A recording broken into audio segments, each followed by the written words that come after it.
आसमान से रोती निर्भया, जमीन पर बिलखती बिल्किस बानो के बाद अब उत्तराखंड की अंकिता भंडारी के साथ जो हुआ उसे देख लोगों का गुस्सा टूट पड़ा। नेता के बेटे की करतूतों के सबूत सरकारी बुलडोजर के साथ ही ढह गए या ढहा दिए गए, ये तो वक्त ही बताएगा। इसी बीच रिजॉर्ट को लेकर कुछ ऐसी खबरें सामने आईं जिसे जानकर आप भी हैरान रह जाएंगे।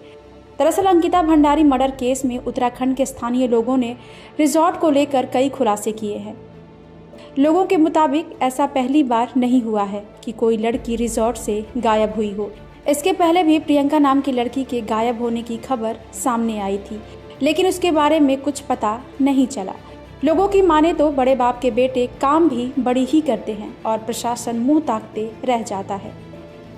इतना ही नहीं, अगर कोई झेलता है तो वो आप और हम जैसे लोग, जिसका कोई वीआईपी लोगों से रिश्ता नाता नहीं होता। अगर होता तो पुलिस भी क्रिमिनल की खातिरदारी करता, ना कि कार्रवाई।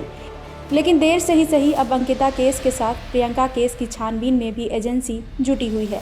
हालांकि पुलिस थाने में प्रियंका को लेकर कोई भी रिपोर्ट दर्ज नहीं है, लेकिन पुलिस लगातार जांच में जुटी हुई है। वहीं पुलिस जो अंकिता के पिता की रिपोर्ट दर्ज करने में आनाकानी कर रहा था, दूसरी ओर पुलिस आरोपी पुलकित के पिता की मेहमान नवाजी पुलिस थाने में ही कर रहा था। आपको बता दें कि अंकिता मर्डर केस में बीजेपी नेता का बेटा पुलकित आर्य मुख्य आरोपी है, जिसके चलते नेताजी के परिवार की परेशानियां कम होने का नाम नहीं ले रही। बहरहाल बीजेपी ने आरोपी पुलकित आर्य के पिता विनोद आर्य और भाई अंकित आर्य को पार्टी से निष्कासित कर दिया है।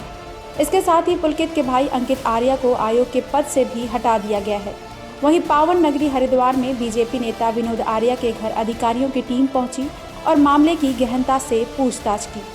कहने को निर्भया केस के बाद क्रिमिनल लॉ में कई बदलाव किए गए हैं, लेकिन फिर भी आरोपियों में डर नहीं देखने मिलता। ऐसे में सोचना बेहद जरूरी है कि हमारा समाज किस दिशा में प्रोग्रेस कर रहा है। जहां बेटी बढ़ाओ बेटी बचाओ के नारे सुनने भर में ही अच्छे लगते हैं, ज़मीनी हकीकत कुछ और ही बयां करते नजर आ रही है। ब्यूरो रिपोर्ट, क्राइम तक।